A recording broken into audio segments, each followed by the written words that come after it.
Live. Boom. All right, welcome back to the second half of our Valentine's Day testimony here in the House Government Operations and Military Affairs Committee. I want to welcome Representative Bloomley, and you're going to talk to us a little bit about, I'm forgetting the bill number, H226.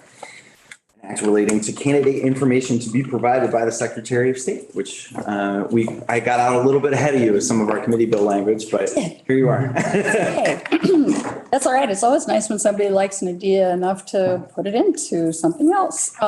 So for the record, Tiff Bloomley, from representative from Burlington. So some of you may know that in a past life between 1998 and 2015, I ran an organization called Vermont Works for Women, which was focused specifically on increasing women's economic opportunity and their ability to support themselves and their families. During that time, I came to this body many, many times, never imagining I would actually sit in this body. And I was asked to testify on our programs and the need for them. And to do that, I needed state employment and state-sponsored training data broken out by gender. Year after year, it was never available. And so in 2015, in frustration, I founded another nonprofit initiative called Change the Story, which focused on developing that data. And because changing the story really hinges upon telling the story. The value of demographic data enables us to know more about those who are being served by the programs that we fund, and who we may not be reaching. And it helps flesh out a picture of where we are and can indicate where we might want to dedicate energy moving forward. Study after study after study has demonstrated the benefits of diversity to teams of scientists, to workplaces, to bodies like this. And this body and the administration have been really clear about our need to attract and support a diverse workforce and encourage people to come and live here. And to do that, we really have to work to make Vermont a place where equity matters. And one of the measures by which we can measure our progress against that goal is how well Vermont's full complement of perspectives and experiences are engaged in shaping local and state policies and problems. Knowing the current representation of women, people of color, and young people serving in elective office at every level of government enables us to know more about whose voices and experience we might be missing. It helps organizations who work with marginalized communities better understand the work that must be done to achieve equality of representation. And accurate data about representation and the length of terms can inform and potentially encourage more people to run for office. There's no single publicly available repository of data on the name, age, gender, race, or term expiration of locally elected officials in Vermont. This demographic data is also not collected for legislative or statewide officials.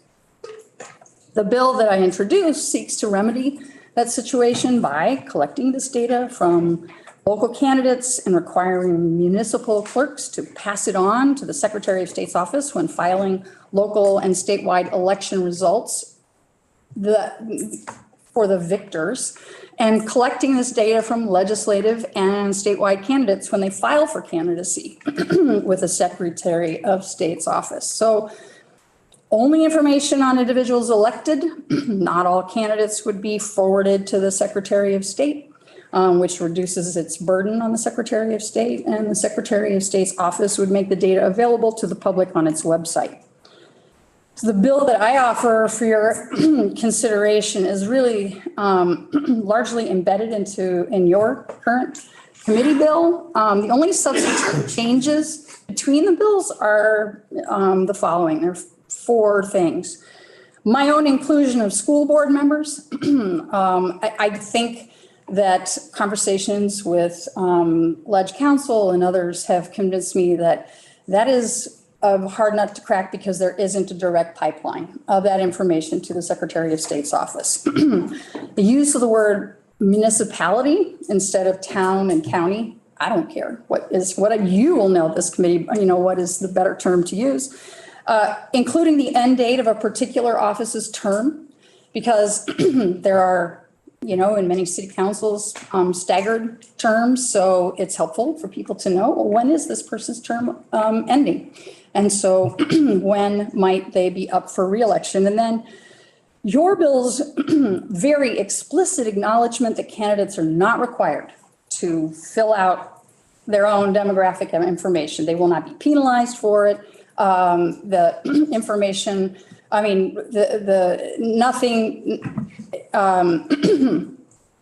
whatever they fill out will be accepted by the Secretary of, by the local official and the Secretary of State, as long as the signatures required have been collected. So,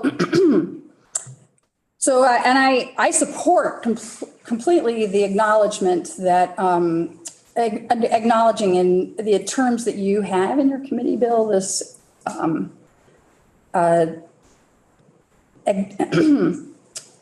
I've lost my words today. I'm sorry. There've been too many. I've heard too much testimony today. Too many numbers. Too many notes, exactly.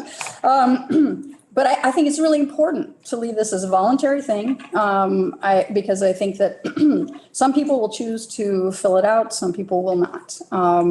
And nobody should be penalized for not filling it out. But it will, if the provision in your bill, which adopts provisions in my bill, were passed, then we would have a single authoritative repository of information by which we could then measure progress in terms of the diversity of the diverse representation of our cities and state. I apologize. You know what I'm trying to say. Yeah. Right? Okay. Yeah. Thank you, Representative. And I want to appreciate and acknowledge that you are on our hallowed and hardworking Appropriations Committee. So I really appreciate your time, especially. Questions for Representative Blumley?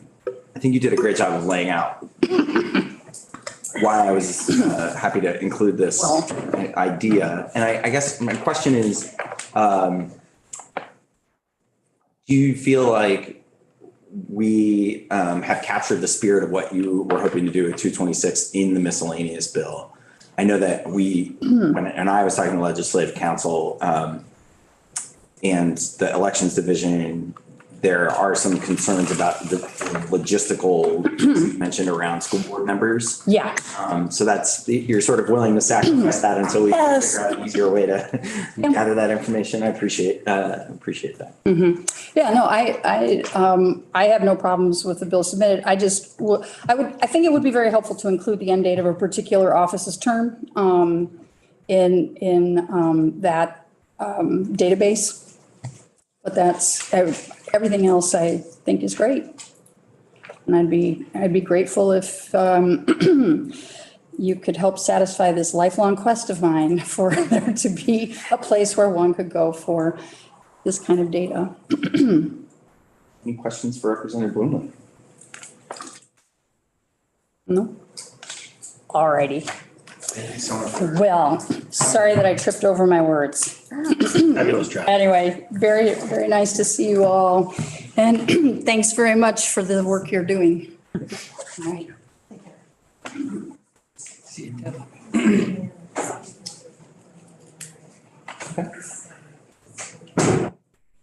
We're running out of time. We're going to give Mr. Curtis just a moment here because we're running just 1 minute early. He's on time. We're running ahead. Well-oiled machine here today. I love it. So we're going to switch gears and pick up on some testimony that we had to reschedule due to illness. So I'm hoping that Mr. Curtis is feeling better. Hey, Chris. Thanks for being with us today. Can you hear me all right? I can. Can you hear me? Yes, loud and clear. Thanks so much. I hope that you're feeling all right. Much better. Still testing positive, unfortunately. So I'm sorry I couldn't join you in person, but feeling much better than I did last week. So thank you for the brief respite. I appreciate your patience. I think we're reaching the home stretch on H127, our bill addressing sports wagering. And I know that you were on the study committee, so I was wondering if you could introduce yourself and explain what your role on the study committee and at the AG's office is, and tell us some of your thoughts about the bill. Certainly. Thank you. Thank you, Mr. Chair, members of the committee. For the record, my name is Christopher Curtis. I'm the director of the Consumer Assistance Program. I note that because, of course, we've had some reorganization of our office as we welcome our new Attorney General, General Charity Clark, to the office. I was formerly the chief of the Public Protection Division. That division has now been merged with our Environmental Division. Very exciting. So we now have a very large division for environmental and public protection. I will be continuing to work on Vermont-specific consumer matters, so very pleased to continue my work in that capacity for this office. But as the chair correctly notes, I was the Attorney General's designee on the Sports Wagering Committee, and yeah, I just want to underscore, I think what you all already know, having reviewed that report and what's in the bill that's proposed in front of you, which is that, consumer protection, and in particular, disclosure is really the key and central concern to our office with respect to this area. We had previously participated in, and I testified with respect to the legislation that established the fantasy sports provisions set out in Title IX. And we worked very hard to ensure that there would be very clear and consistent messages to industry around prohibited practices and truthful disclosures to consumers. And I think what your committee is undertaking now is to reflect many of those same concerns and evidence them in any bill that moves forward related to sports betting generally. So I applaud the committee for taking that seriously. That certainly is our primary concern, is to make sure that consumers are treated fairly, that they understand the terms and conditions that they may be entering into with respect to any commercial transaction. And particularly in this area, what you have in front of you is a series of elements that I think are designed to both create some rules of the road in an area that Vermont has not previously had available to its consumers, so that operators know and consumers know precisely the terms that they're getting into. So big picture, that's our primary concern. I know that I believe the committee appears to have settled on 21 as a sort of threshold age for participating in the regulated conduct. And then there are multiple measures here relating to a consumer's ability to control their accounts, to have a fair accounting of the monies that they put into these processes, to ensure that, for example, credit is not extended by operators to participants, et cetera, et cetera. So fairly comprehensive. One thing I note in the report, we were tried to articulate a standard to say that the fantasy sports betting provisions are already known to certain operators in this area generally. And your counterparts from a prior session worked very hard on those. And so it was the opinion of the study committee that those really represented the floor for consumer protections that ought to be considered by lawmakers as you consider sports betting more broadly. I did note that, and this is probably a question for you all to raise with your legislative counsel, and maybe you're already apprised of this, but that they're not set out in precisely the same terms or in the same way in the bill, H127, at least the version that I've seen. Just the language is a little bit different between how they're laid out in terms of fantasy sports contests and how they're laid out in terms of sports wagering operators generally. And so, I would, for my own purposes, be curious to learn more about the committee's perspective on how or why that is, or why Legislative Council, decided to draft it that way. And maybe it's just that the operators function in such a way that it's, fundamentally a little bit different than the sports fantasy operators. But just by way of example, I just point out, so there's a whole section in fantasy sports, section 1332 on fair and truthful advertising, for example. So, and there are a variety of elements that are laid out there that's not necessarily reflected in the same way in the sections relating to sports wagering operators. So just flag that for the committee's attention. And I'm here to answer any questions that you may have or lend any other insights I might have as to the process. And be happy to take any questions or engage in discussion with the committee.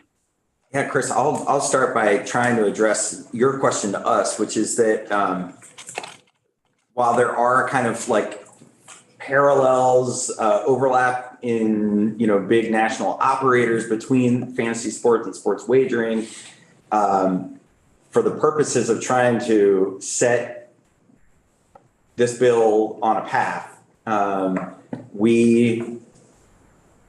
Representative Byron and I had several conversations. The committees discussed the kind of keeping the two things separate, but envisioning trying to look in a future session at aligning the rules and maybe bringing up some of the regulatory framework for fantasy in line with some of the more restrictive things that we've done. I think it's a good flag to have us make sure that the truth in advertising language is kind of on par or at least as good in our bill as it applies to fantasy. So that's a good note. But there were sort of two things that we added to draft 1.3, which came out, I think, probably at the height of you not feeling great with COVID last week. One was having the age go up to 21 for fantasy sports participation to be in line with the 21 that we had decided to include in the latest draft with sports wagering. And the other was to have a report and seek recommendations from the department about how to bring the fantasy more in line with the sports wagering and other policy areas moving forward. So we were punting a little bit on what to do with fantasy because it's already extant and out there and there are Vermonters participating in it today, but we recognize, you're still essentially placing wagers on an outcome, even though there's that layer of removal and there's the commonality of the operator. So I don't know how you feel about that approach, but we're trying to envision eventually bringing them in line without trying to do it all at once in the context of this bill. Understood. Thank you. That's helpful context. I appreciate that. As to your question about the age and 21, that's a policy decision for lawmakers to make. The committee had some discussion about that and ultimately elected to not decide the question because I think there were sort of two trains of thought. There's discussion around, 18 is sort of the age of majority and people can vote and you can, participate in certain activities at 18. On the other hand, for public health reasons, sometimes there are things like tobacco or alcohol where 21 has been determined to be the appropriate age. And, there's just an open question, is sports wagering sort of more like one or more like the other? And from reading the bill, it seems like the nexus between, for example, having a body like the Department of Health be looking into the questions around addiction or problem gambling and things like that. If the legislature elects to decide that online wagering or sports betting is more like something that would draw public health inference, entirely within your purview to suggest that 21 is the appropriate age. So I appreciate that the study committee has asked us to go down that road and make that difficult choice about what the right age is. And we circled a few times. I think we settled on a consensus with the committee that 21 was right for the wagering. And then as we brought sports betting fantasy into the conversation last week, then the question came, does it make sense to have a world in which, folks can open up an operator's app and then have the exact same branding on a very similar application be available to 18, 19, 20-year-olds that isn't available on the sister app. So that was where we left off the conversation last week, but that might not be, you may not be able to help us much, but that's where we are on that particular issue. Yeah, and it's probably a question you need to ask of the operators who are already conducting fantasy sports with the assumption that, 18 is the legal age and what that would mean in terms of a change or transition there. But.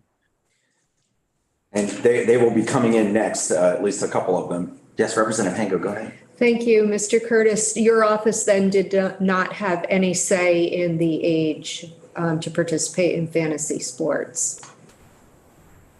We engaged in that conversation. And I think the will of the committee was not appropriate for us to make that determination or to offer that recommendation, that there's sort of two potential tracks for lawmakers to consider. Sounds like you've done that work and have landed on a resolution. To follow up on that point, right now with the legal fantasy sports play that's happening, the AG's office has the authority to make further regulations and hasn't yet, is how I understand it. Do you have any more kind of meat you could put on the bones of that statement, Chris? Well, very often our office or others, other agencies in state government are given rulemaking authority in certain areas. But I think unless or until a good case is made that additional rulemaking is necessary or required, sometimes that might come in the form of complaints, or there might be regulatory confusion, et cetera, that, we wouldn't sort of hastily undertake rulemaking just for the purpose of doing rulemaking. The fantasy sports provisions were fairly comprehensive. So in the absence of complaints or regulatory confusion, I wouldn't necessarily see a basis for sort of sua sponte rulemaking in that area. It'd be common to other areas where that authority is granted, but agencies don't necessarily always engage in rulemaking, or at least not immediately. And this, before I go to Representative Hango's question, I guess if you haven't had a chance to take a look at the report request, I'd love to get the Attorney General's office feedback on the way we've asked the Department of Liquor and Lottery to look at bringing fantasy sports in line with the sports wagering in the future in this latest draft 1.3, because right now it's kind of in your shop. And I just would welcome the feedback on that particular point. But Representative Hango has a question. Just a clarifying question. The original age as it stands, where did that come from? Did that come from this committee when when fantasy sports were legalized in Vermont? Or where did that come from?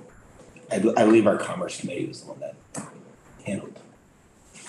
Okay, so presumably they took testimony around the age of. Oh, I know they did. Someone yes, who. No, there was a very active committee conversation. Okay.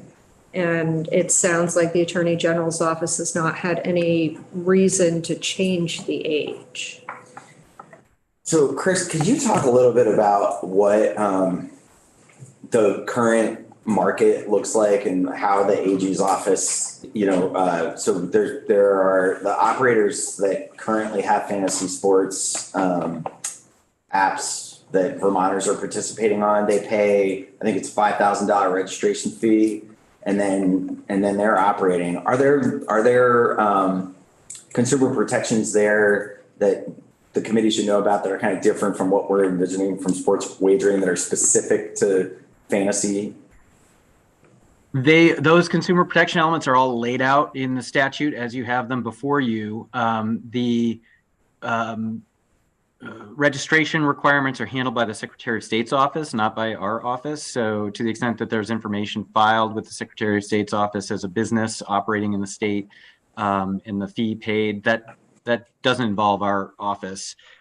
We do receive annual audited reports from third-party auditors. This is something that you've I think contemplated in terms of having reporting mechanisms built into the proposed legislation, and those do give us basically they're attestations by a third party that the operators are in compliance with Vermont law as the statute is set out.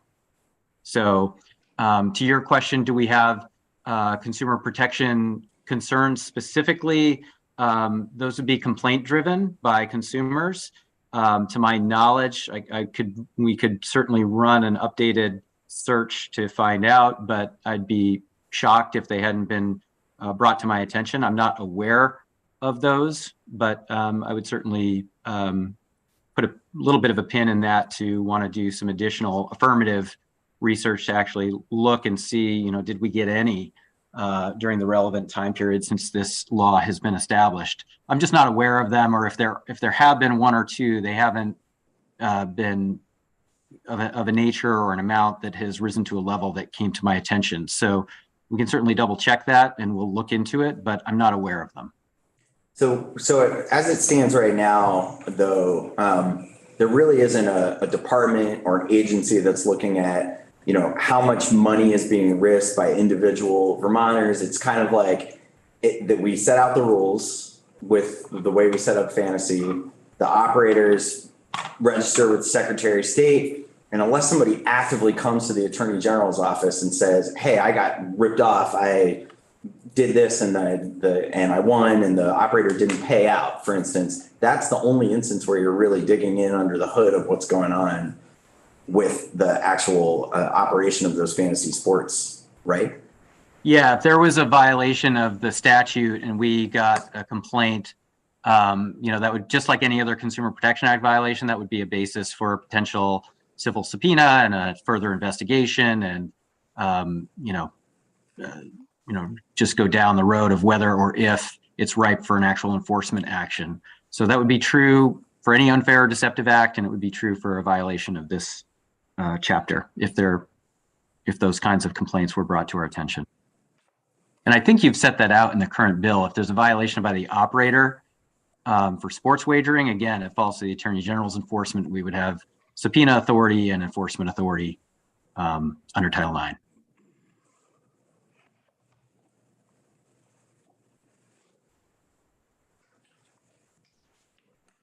Other questions for Chris?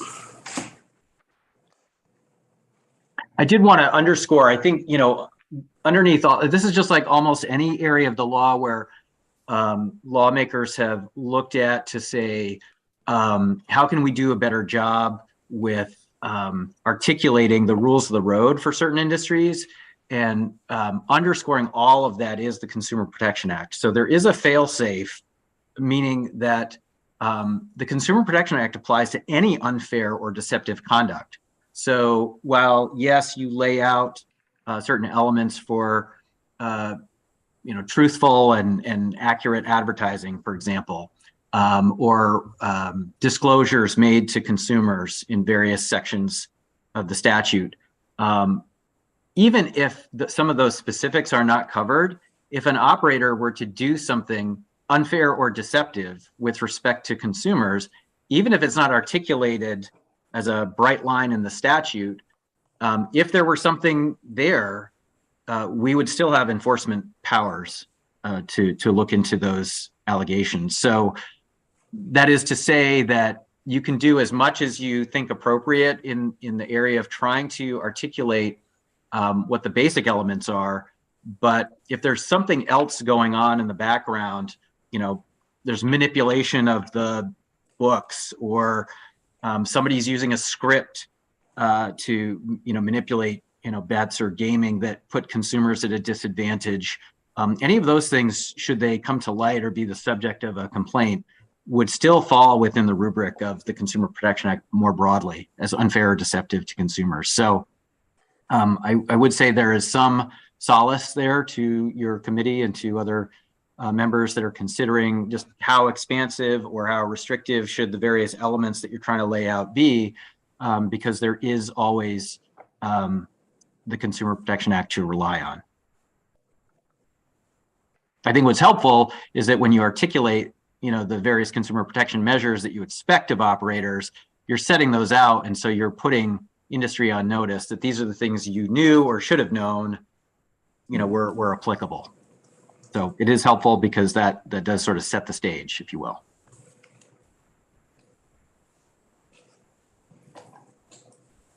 It's nice to know that even if we don't spell everything out, Consumer Protection Act is there as a backstop.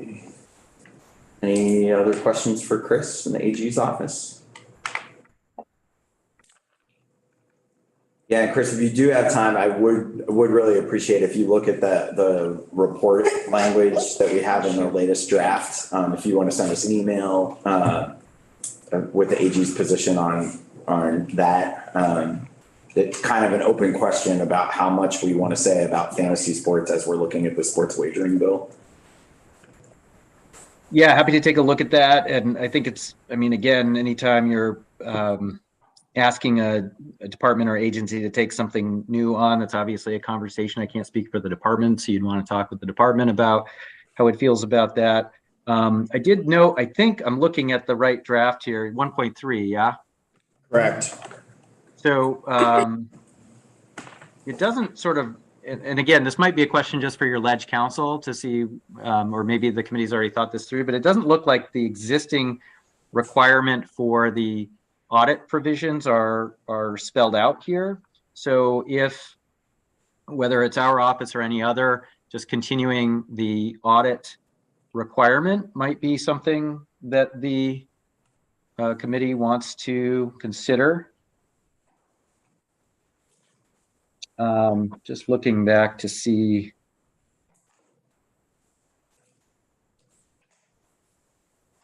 Yeah, so I think that's this version.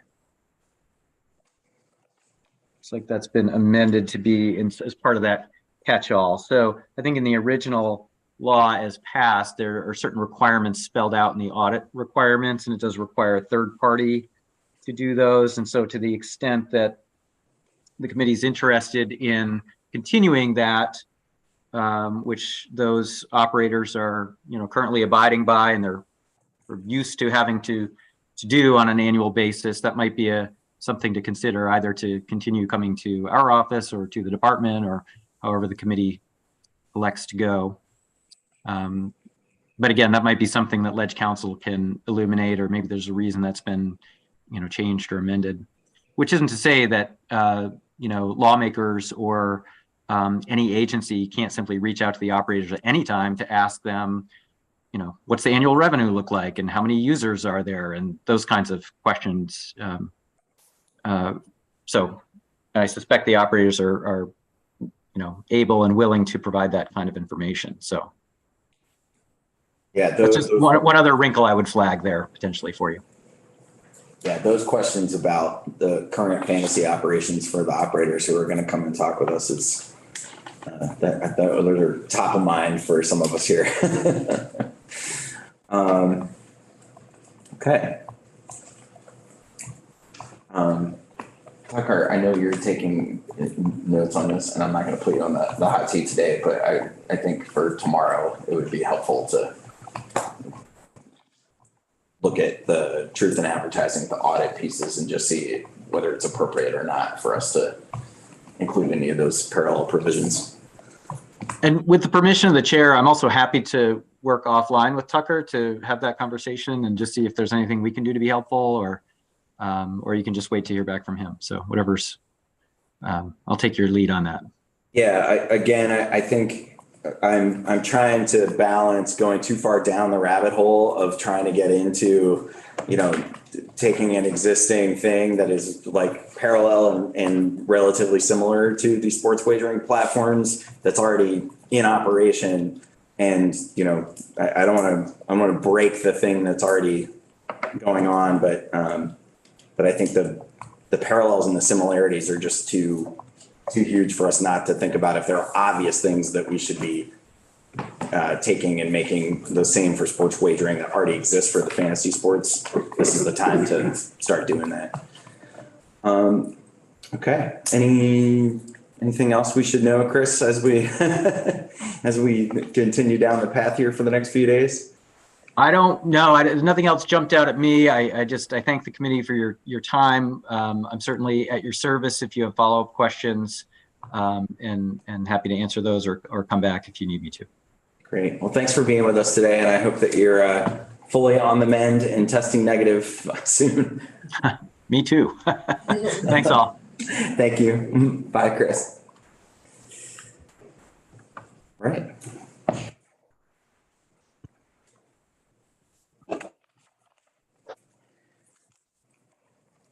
So welcome to the House Committee on Government Operations and Military Affairs, Mr. Mullally. Would you be willing to introduce yourself for the committee? We just got done talking with the Attorney General's office. So we're switching gears here, and very happy to have you with us this afternoon. Thank you, Mr. Chairman and members of the committee. My name is Kevin Mullally. I'm the Senior Vice President of Government Relations and General Counsel for Gaming Laboratories International. We are an independent testing laboratory and regulatory consulting company that works with approximately 480 different gaming regulatory agencies around the world. My personal background, what you might be able to appreciate, I started very young as a chief of staff to a Missouri state senator in the early 80s, did that for about 13 years. And then after gambling was passed, I was tapped by the governor's office because we had sponsored that legislation to start up the Missouri Gaming Commission. And I was there from 1993 to 2006, where I left as the executive director and came over to GLI. And I've been with GLI for 17 years. We've been involved at some level, either as a contracted consultant or as an advisor to either the legislature or the regulatory agency or both in almost every U.S. jurisdiction since the PASPA repeal. So we have a great deal of familiarity with what you're facing, and I think the consistent thought I've shared with groups like yourselves is that I know this seems daunting, and the task of trying to get it up and running quickly seems difficult at times, but we've already seen this movie before many times. I think we're on sequel about number 14. Every version's a little different. Every version has its own challenges. I think the foremost of which is that this is a fundamentally different product than what most jurisdictions are used to. And it also resembles what's happening in the gaming industry, even on the lottery and land-based side, in that these systems are, when I started doing this in 1993, you had a slot machine that had a hopper in it, and you were using coins, and the machines weren't connected at all, or if they were connected, that was very rudimentary accounting system. And most of the issues you were dealing with were common street crimes. Even as we've evolved into the computerized age, you still take a modern lottery system or a gaming device, you test the RNG, you test the system, you signature all that software, and it sits there and operates for many years without any changes. That's not the case with sports betting. It's a much more dynamic by its very nature. It has to be. And so we lean on new risk control techniques like change management. And I'm happy to be joined by Joe Carlin, our Vice President of Engineering globally for digital. And he runs all our global teams. We have 26 laboratories around the world at GLI, a little over 1,000 employees. We're on every continent but Antarctica. And Joe's been through this both with the most recent wave in the US, but even before that, many, many years previously dealing with similar systems in Europe. The other thing that I think Joe will be able to talk about is that there's a level of interstate cooperation here that is preferable. It's not mandated, you can do whatever you want. But because these systems are deployed globally and regulated locally, I think that efficiency and frankly effectiveness is greatly aided by a lot of cooperation between state regulatory agencies. Nobody is building a system specifically for any state. There are things that they have to build out for each state that are unique to that state. There are servers that have to be located in the state, but the base system is typically a global one. So unless you have any questions immediately for me, I'd like to hand it off to Joe Carlin and have him describe at a high level how these systems operate, what some of the challenges are, and what are the timelines and major milestones that you need to go from when the legislation is passed to building out the risk controls and the regulations and getting it live. I guess the one thing I would ask, just to do some context setting for the committee, is what GLI's relationship is between the operators and the regulators in states, sort of what your organization, where you sit in the, who your client is. Yeah, great question. And so we are an independent testing laboratory. The way we view the world is that our clients are our 480 regulatory agencies around the world. The testing and certification of any kind of gaming equipment, whether that be a lottery system, a slot machine, a charitable bingo device, or historic horse racing, or a sports betting system, is a regulator's responsibility. It's their responsibility to define what technical requirements they want for their jurisdiction, to define what operational risk controls they need in place. And GLI, they and then test that and get it certified so that each system is scientifically evaluated to be able to meet those criteria, and we can validate that the system that's been deployed is identical to what was tested in the lab. And so they are the client. We operate under their authority and control. Our customers are the many different varieties of gaming equipment and software service providers. So they contract with us, and they are the ones who pay us, but we are accountable and work under the authority of the regulatory agency. So did everybody follow that? Okay. Thank you so much for that. And thank you, Joe, for being here as well. I'm sorry, we started a couple minutes off the schedule, so I appreciate you just jumping on the Zoom. No problem at all. Appreciate being invited and the time to sit here and answer any questions. So as Kevin kind of laid out, I'll go through high level of system design. Generically speaking, this can change depending on the product that we're looking at and unique operations, but to get a good grounding of the technical solution in the background, and then the timelines to go live. Feel free to stop and interject with questions at any time. So we'll talk about an online solution first and foremost. An online solution is typically made up of two main platforms, a platform being a major system. The first platform is the sportsbook engine itself. That's where the trading occurs. That's where risk management occurs. The creation of what we call markets, which are like point spread, money line, totals, etc. The creation of events. This is the actual sporting events. Those have to be manually created. Bringing that together with wagers, and then ultimately inputting results, real world results, and settling bets against that. Again, managing all the trading, managing all the risk, all of the reporting, data logging, and items that would be associated with operation of a sportsbook. Connected to that is what we would refer to as the player account management system, or PAM for short. The PAM platform typically is a system unto itself, and it's responsible for registering users, performing identity verification, performing geolocation checks, handling payments in and out of the system, handling responsible gaming, data logging, reporting for taxation and financials, account handling. In a sense, it's almost like a small financial institution, and so handling those funds that are deposited with the account, what happens when the account becomes dormant, or inactive in other cases. That functionality is built into that piece.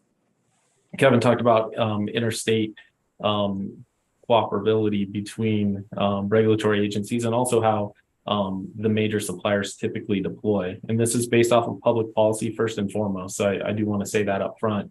But generally speaking, the player account management system is seen as an e-commerce platform, no different than shopping on Wayfair or Amazon or another online area. It's not directly involved in the wager. The sportsbook system is. That is the area where the wager is struck, held to the Wire Act and the like.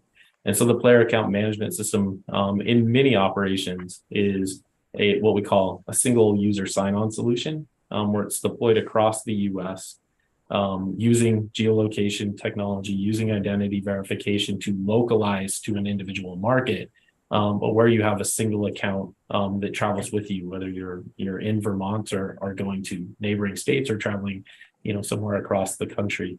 So when you deposit, when you place wagers, those are accounted for where you're at that time, but those flow with you so that you can open up your app outside of the state, view your wagers, have access to withdraw your funds. That's a key tenet that players should always have that ability to withdraw their funds, and they should never be locked or restricted to the environment.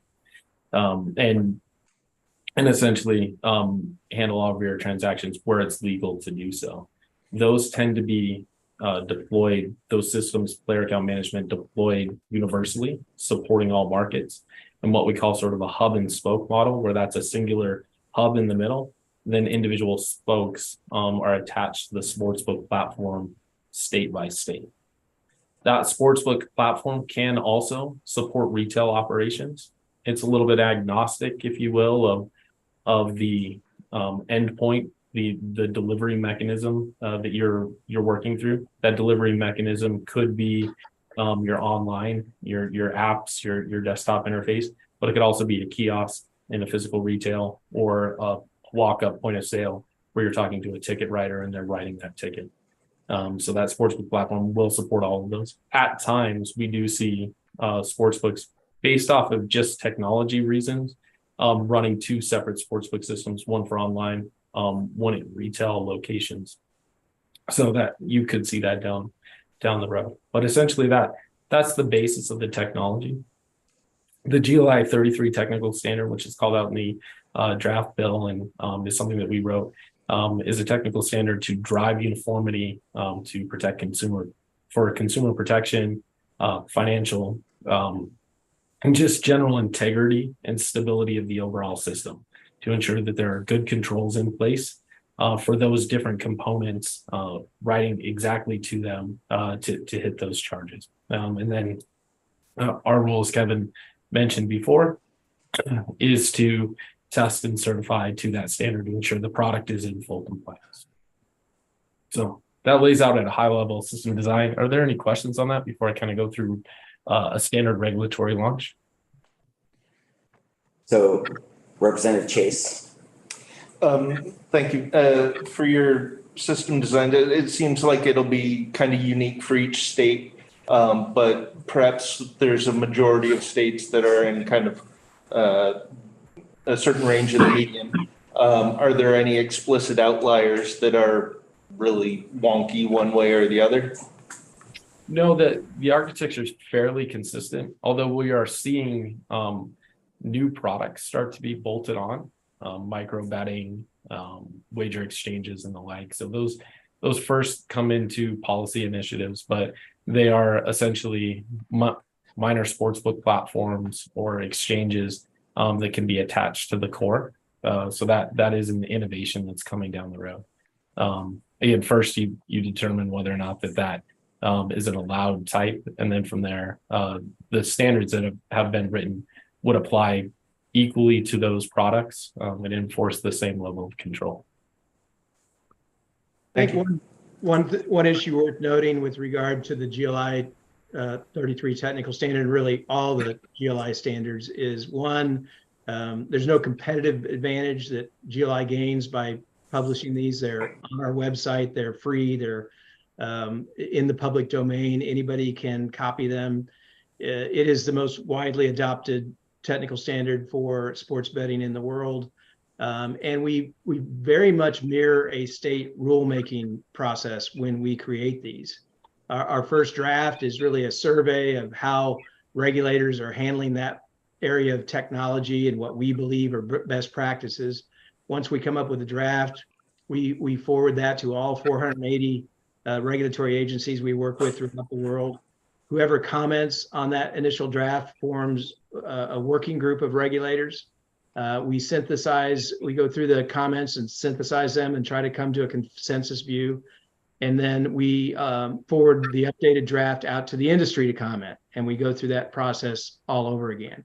So in the end result is something that's been thoroughly vetted and what we believe is a consensus view among global regulators. And then as technology changes, as consumer behavior changes, or as other factors that affect the risk profile change, we revisit the standard and update it using the same process.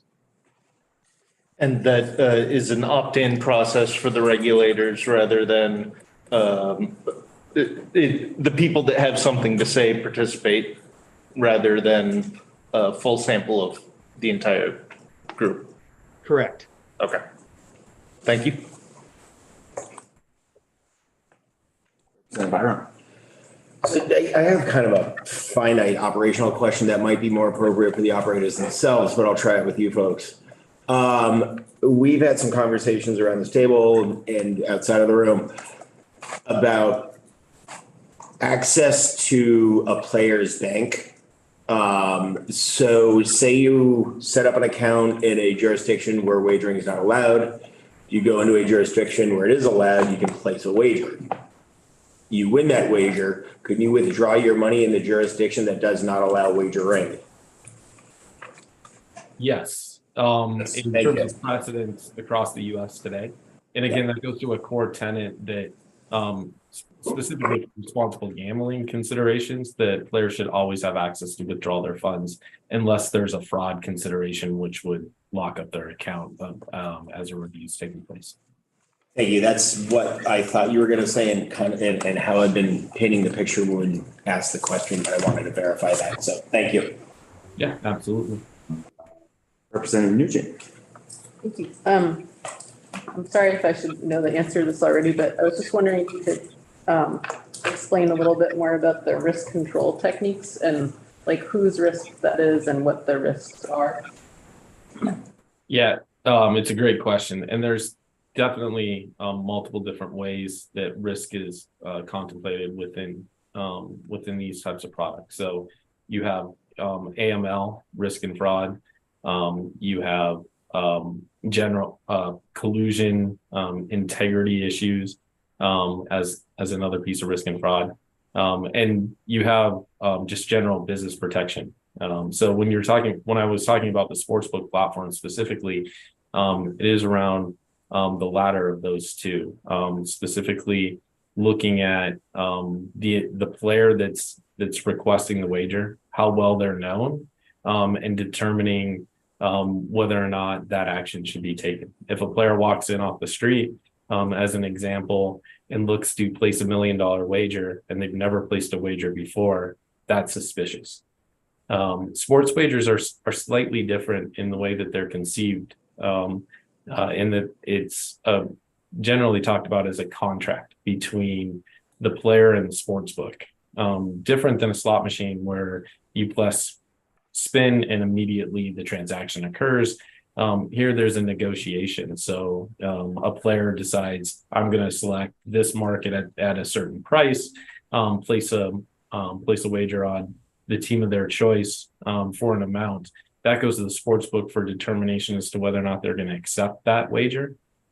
Generally speaking, that's a business liability issue, but it's also an integrity issue. And that's where limits around $10,000 per wager, looking for multiple wagers on the same event spread across books spread across different days to try to get under reporting thresholds for things like skimming and cheating and integrity issues.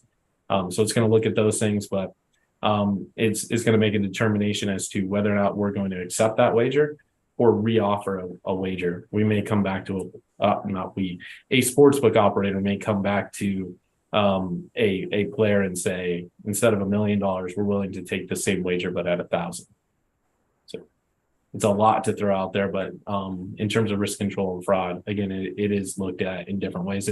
And on the fraud and AML side, whether it's stolen payment products, credit cards, et cetera, trying to be used through payment options, like using a credit card to fund a PayPal and then using PayPal to fund an account. Those fraud controls and the work that's done between the operators and the payment processors is significant and continuing to evolve, and is the same level of protection that any e-commerce platforms looking to enforce and is subject to potential similar fraud attempts. Representative Chase. To follow up to that, do you notice an increase frequency or vulnerability to fraud when you don't have that historical data? Like when you're just opening a new market, is that market going to be more vulnerable until you have a certain data set to make those judgments on?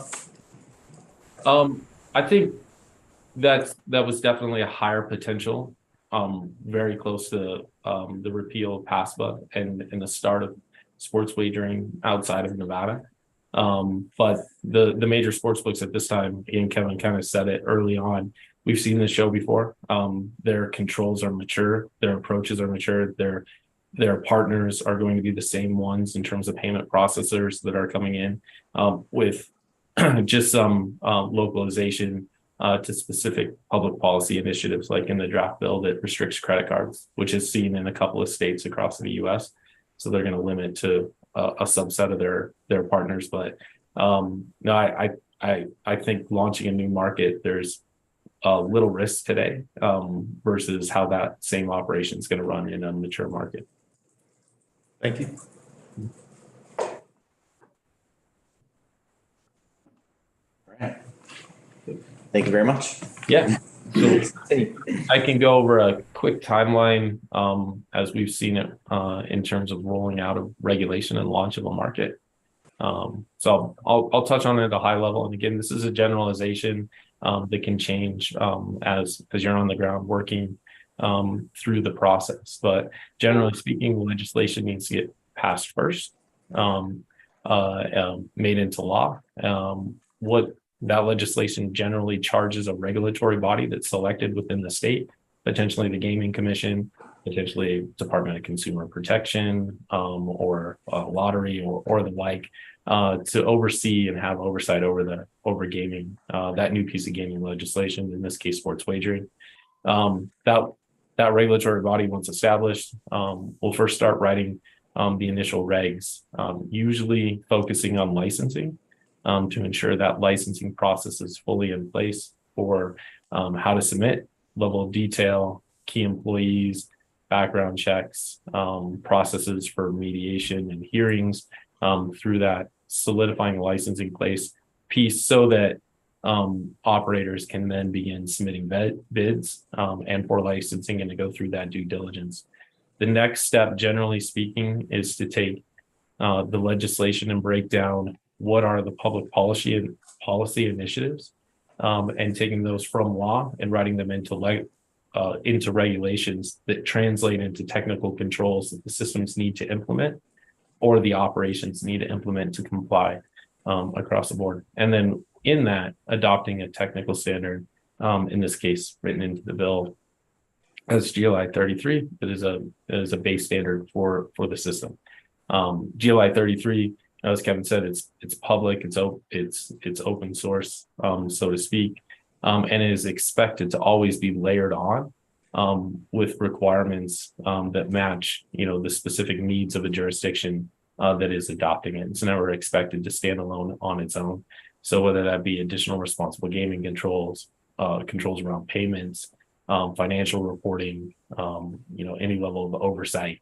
Those rules are anticipated to add, but it does create that standardization of the base technology and ensure that you have a product that's not unique from other markets. You're bringing in something that's stable, that works, and has protected those things that I talked about before, with consumer protection, taxation, et cetera, for the state and other markets.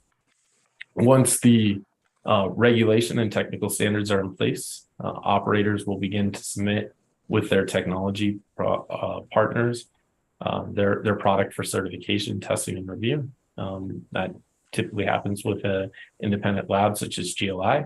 When the product is found compliant, the certification report detailing the whole product, describing it in total, and locking down the critical files, so that they, with a digital signature, essentially a fingerprint, where the files cannot be modified in even the smallest of ways, and check to ensure that they're one-to-one with what was evaluated in the lab. Final checks go through after licensing is finalized, reviews of the reports, questions to the lab, questions to the operators, checks of the production environments, and then set for a go live date and launch. You're not typically done at that point. You want to see the product launch, and good practice is usually within 90 days that a security evaluation occur on the product for penetration testing, vulnerability scans, and an ISMS audit of security procedures and control. You want that on the production environment and on the live environment that's exposed to ensure things like data integrity, intrusion detection, and your general concerns with operating anything online are met within the state that you're launching in this case, Vermont.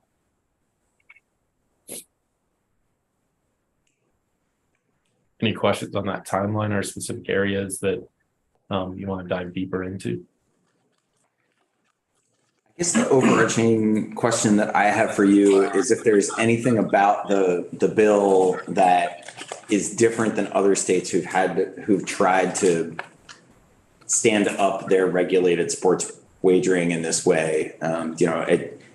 I think the intention, as we were trying to capture the recommendations of our study committee, Vice Chair Byron was on the study committee and works with legislative counsel here to draft the bill in such a way that I think we meant to join other states and having this same high level of compliance and meet the standards that you all have developed. But is there anything we should know or pitfalls that folks have run into in sort of teeing up the legislation? I mean, I think we're envisioning relying on the department to get into the details of how this will work and make sure that we've adopted the highest standards that we can to protect Vermonters consumers from the fraud and mismanagement of the funds and those kinds of things that I think you're trying to get at. But just generally, I'm wondering if there are any things that are in our bill that we should be looking to tweak in our final days of getting it out of this committee and before it gets in the hands of our friends who are going to look at the revenue policy. Yeah, we're still going through it, but my initial pass was I thought it was very well done. I thought the study committee report was very well done. We did have one observation on the self-exclusion language that I believe we sent over to your staff, where it talks about a statewide exclusion, and then it lists some features that need to go into that. And letter C is to limit the amount of such person may spend using the account. While that is an important feature, responsible gaming feature, and I've been involved in this since 1996 when I wrote the first self-exclusion program in the country, in the world, as a regulator in Missouri. So I've worked on a lot of these. We generally refer to that as self-limitation, not self-exclusion. And those are done on an operator by operator basis. So our recommendation is that you remove the term statewide. Because I think that self-exclusion programs have become relatively standard and statewide is implied. So that gets you out of the problem of, inferring that self-limitation has to be run through the state, not through the operator. And the other thing that it does is there is a a very formative movement to start entering into compacts with other states so that in regions like yours, where people are moving from state to state with a high degree of frequency, that they could self-exclude from a number of states in one process. And I'm not saying that you should include that in the bill or do that, but it is something that you might want to leave the ability to do. And by removing the word statewide, I think you give a little more latitude to your regulator to consider those things and either bring it back to you for approval or go ahead and implement it with your oversight. So I want to just pause and say to Representative Byron that I believe our legislative counsel was sent over to Gov.Ops on another issue on the Senate side. So if you could flag that particular Notes taken. request. Okay. Yes. I just want to make sure that that's not on my to-do list. So that's a great suggestion. Yeah, no, so touching on what you're speaking to right now, I understand exactly what you're saying, not pigeonholing with that language, that it is state specific. Now, if someone were to exclude themselves from an operator's platform, is that universal to other states, or does that just hold them to the geofencing zone of their own state? Or is that a question for operators on Thursday? Yeah, Joe, it's generally a business decision by the operator, right? Okay. Or is it built, if it's built into the account system, they're removed from all, right? Yeah, they typically they'll exclude that player or set the exclusion or the limitation in all states across the operation. In terms of sharing that information, something to be to keep into consideration is that the player databases are held as intellectual property. And so you wouldn't want somebody to self-exclude and then have that person's name be passed to another operator who wasn't aware of them as somebody who was interested in sports wagering. But you can have the individual operators check against a state-run database or potentially a multi-state compact database as they sign up to say, have they self-excluded anywhere else? Have they set limitations? If they have, then set those same limitations or exclusions on your site. There is a need to protect that player database, but there is still a way to solve for ensuring that, setting a self-exclusion on one operator doesn't just open an easy door to go to the other operator and continue to have, to game at a level that's problematic. No, thank you for the feedback on that adjustment of language. I'll discuss that with legislative counsel for the next draft.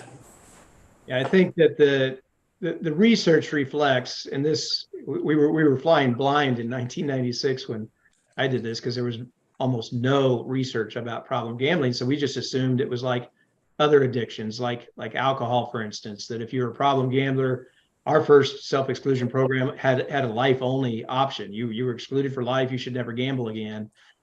And over the years, we've been able to, the research community has helped us out a lot as policymakers or those who advise on policy. And, harm minimization was never talked about then. But there's a large body of research now that suggests that for some people, a lifetime self-exclusion is the right solution, but it's not the right solution for everyone. And that for some people, harm reduction is a better way to go, where you might be gambling at a level that's slightly higher than what we would normally consider healthy, but you're not having these heavy cycles of binge and relapse that are particularly harmful. Understood.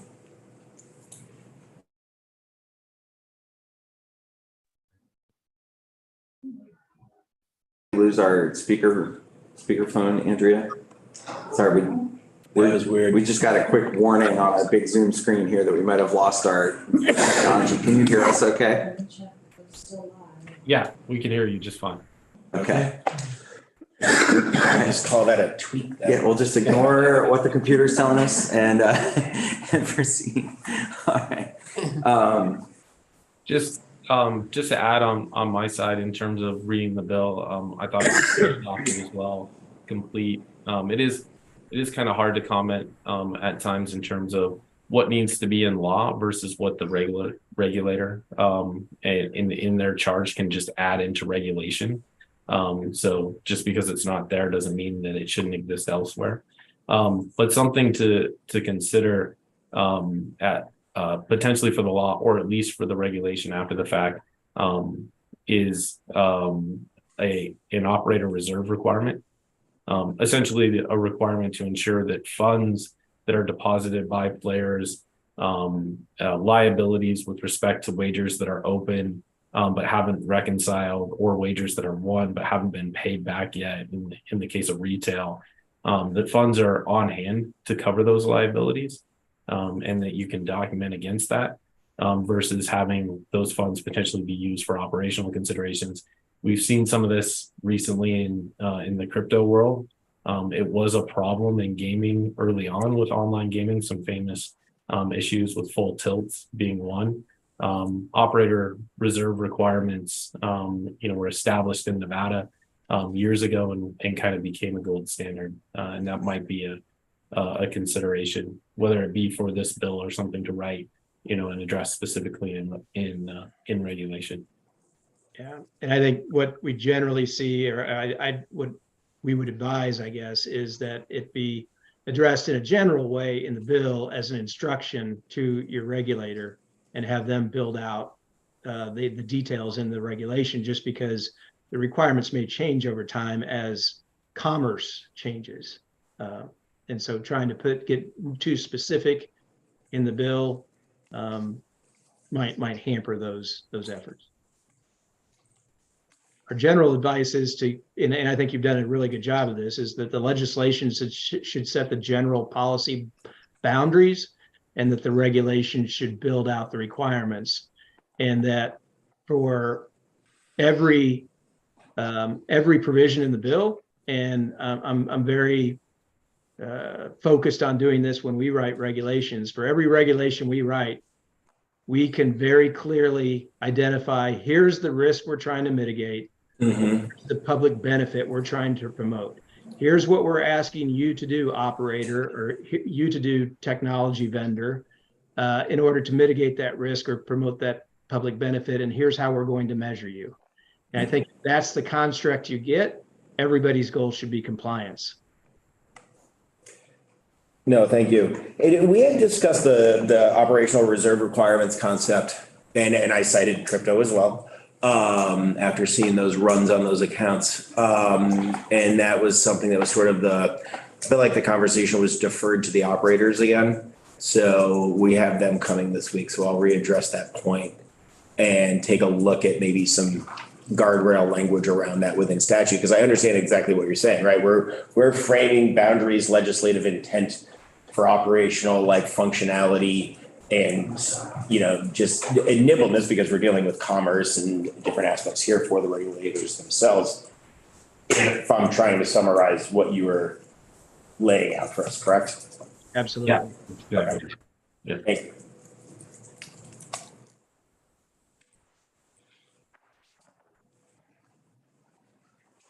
Other questions on the compliance front?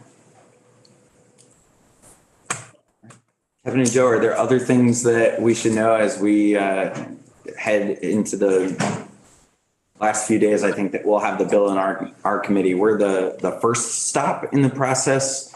This will go through a couple of our money committees on the House side and then go over to the Senate. So this bill will be on a journey if the other committees see to move it along. Yeah, I would say we provided our contact information. If you don't have it, we're happy to pass that on.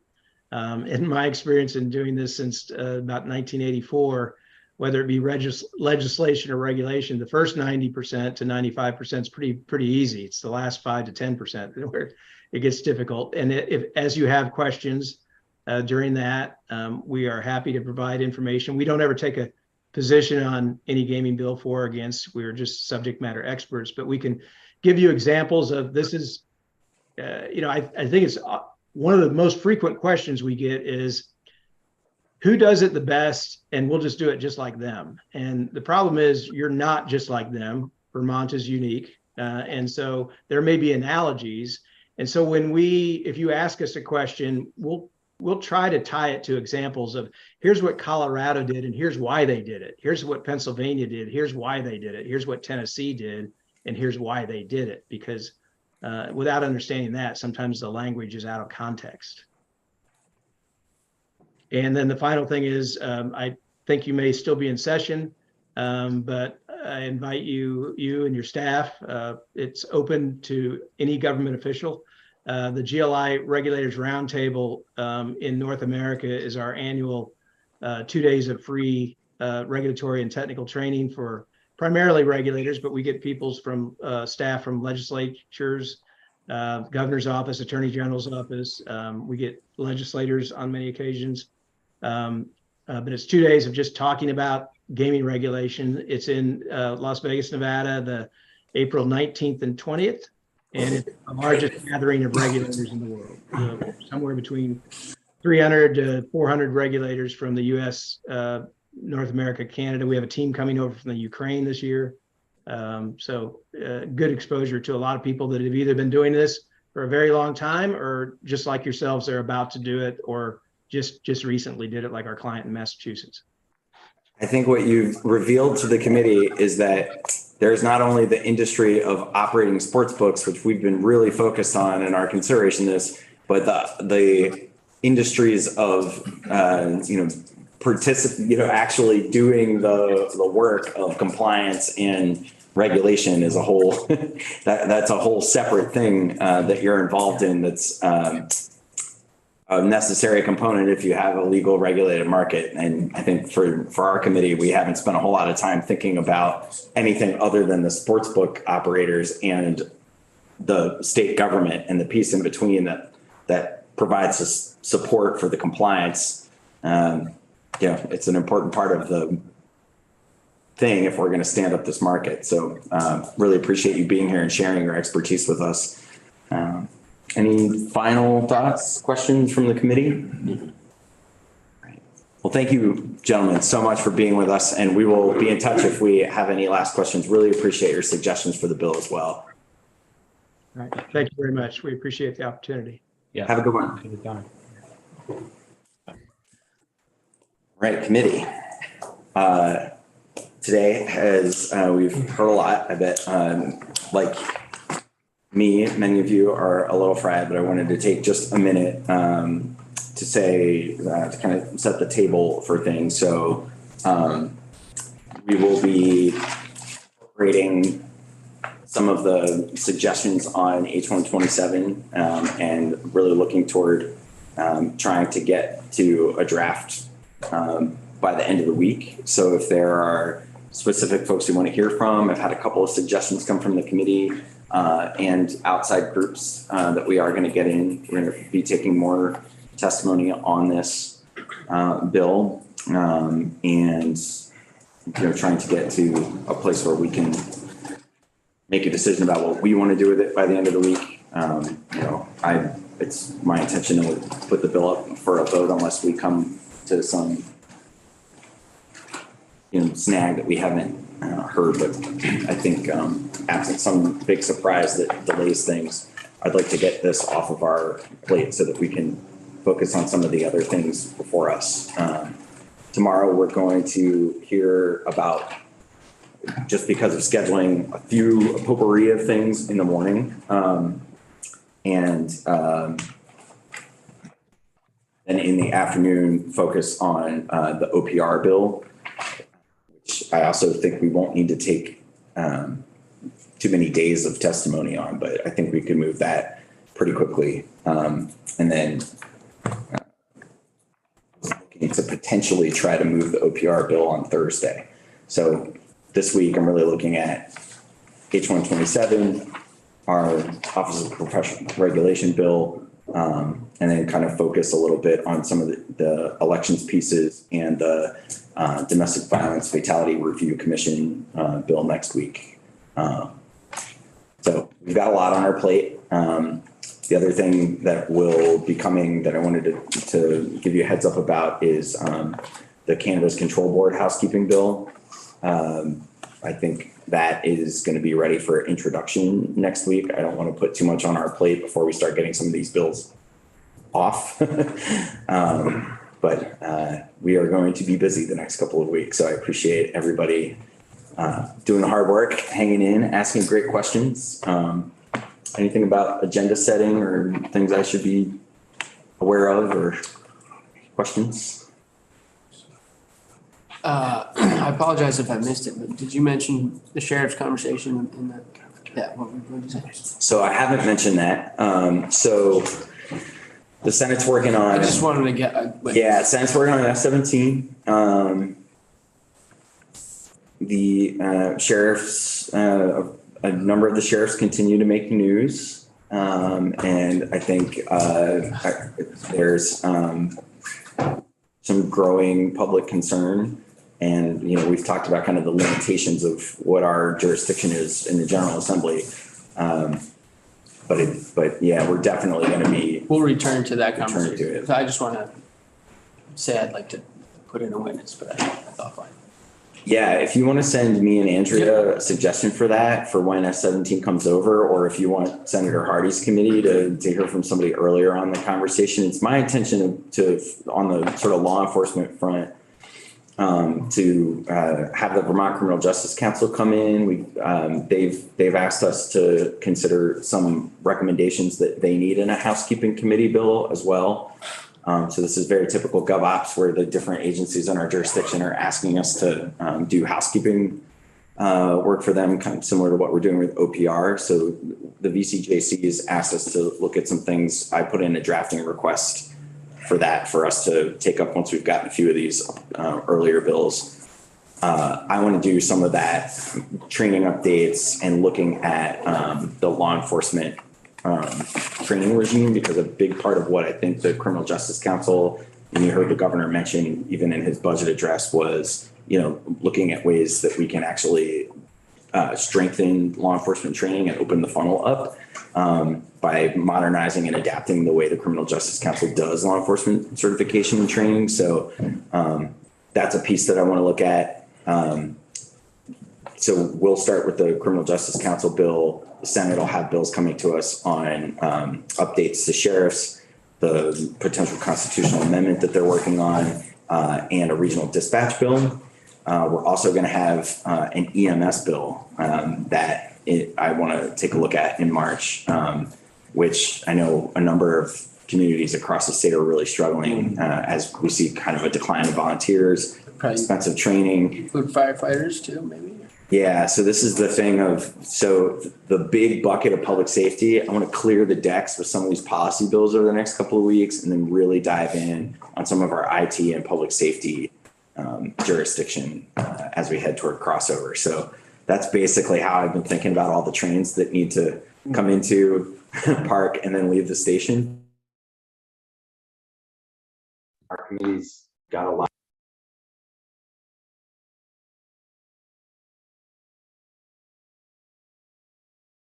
Something we'll pepper in some of the smaller stuff as we do some of those big things. The stuff we've talked about in the last few minutes isn't completely exhaustive. There's some charter change bills up on the wall, like the I know we're going to do the NEK Waste Management District. We already like addressed that for this year, and because the charter changes aren't subject to crossover, I've kind of said, you know, to Representative Sims and others from that area, we'll get to that bill. Don't worry about it. So agenda management is one of the hardest things about being a new chair, and I appreciated the help of a lot of you kind of going, maybe we should. Yeah. Yeah. Clear the decks. I was thinking maybe we could ask it and just hope. Like a lottery? Yeah. Sorry. It might feel like I did that to set the agenda for tomorrow morning. I'm trying to keep us somewhat focused and able to think through some of this stuff. So want to clear a few things that we've been working on, and not take too many bills up at a time. I feel like I had said, we kind of have a log jam this week. hoping to get through some of that and have it not feel quite so overwhelming by next week. Can I just like build off that a Yeah, little bit? please. I just want to say out loud, like on the record too, like I think the committee as a whole has been doing a really good job navigating, like popping in and out of these complex topics that are not similar in any way, shape or form. So I do want to say I recognize like the effort that's going in. It's a lot to take on, new members to the body, new members to the committee. But I think that we've all been working very well together to get these pieces moving, and I just wanted to say thank you for that. What again are the rules about germaneness in committee? Like ranked choice voting was not today's topic, which is no problem, but like we couldn't do that on the floor. Yeah, so when we invite the organizations to come in, right, and we're talking about a topic, that's pretty broad, and there are a bunch of miscellaneous election pieces and in that draft bill that I put before the committee, I'm going to give latitude to folks, and if people really get off, like if they were talking about stuff that wasn't related to elections at all, I might have reined it in a little. But I think I like to give when we ask people to come and share their time with us, I'll give them some latitude. And I knew that particular organization was going to want to talk about ranked choice voting. I think what you're going to hear as we get into that issue is that the sort of dream and the actual logistics of it leave a lot to consider. And so we'll, if the Senate sends us their ranked choice bill that they're working on, we'll dig in all that stuff. It's a lot. Guess it is in some ways germane because one policy concept would be kind of a contradiction of the other, right? The law that we're considering is going to be obsolete if we were to do it, right? Something like that. Well, if we did, it would be obsolete if we did something like that. They were talking about this sort of universal primary. Some people call that a jungle primary. I doubt that will really be on the table. I'm not planning on putting that proposal on the table. If there are other folks in the body that really want us to take a look at that, I think Vermonters are probably not quite ready for that extreme change. So we. What I really, the question I keep coming back to, and I've struggled with in the decade plus that I've been in Vermont elections, is like, what does it mean to have a party nomination next to a candidate's name? What value does that offer in terms of information to the voter? And what does it mean to voters? And can we make it more or less meaningful by trying to provide more integrity to the process, however we do that? And I think Vermonters expect to have a lot of flexibility in terms of their party affiliation. We heard a lot of that in the testimony today, but I also think you're going to hear from at least one of the people testifying tomorrow about some of the challenges with that. So I appreciate everybody going on a little bit of an exploration of what the primary system really is all about, because nominating candidates versus having really wide open primaries, there's tension in our system that's unresolved. Representative Rookie. I agree, and I'd like to dive into it more. I mean, we saw in this last election, there was a party candidate who was nominated, then didn't want the nomination, then did want the nomination. And we've seen other elections where person gets a nomination for a party, then changes as soon as they get elected. Or I've had the experience where there was a primary, and then in the primary, the person who lost then ran against me again as a member of the other party because they managed to get 25 write-in votes. And in some way, I don't want to restrict who can run, but it feels disrespectful to the system that people don't feel like they have to declare. And I'm not ready to suggest party registration, but that would certainly go away to alleviating the ambiguity and the chaos really that ensues when some of these things happen, where, for instance, you get someone who gets a party nomination, then doesn't want it. Anyway. Well, the situation that I think we're going to hear tomorrow is what happens when a candidate gets both or multiple major party nominations and precludes there being the filling of a vacancy, even when they've got that very small number of voters that voted for them in a primary. And that kind of situation wreaked havoc up in Franklin County this past year. Representative Cooper.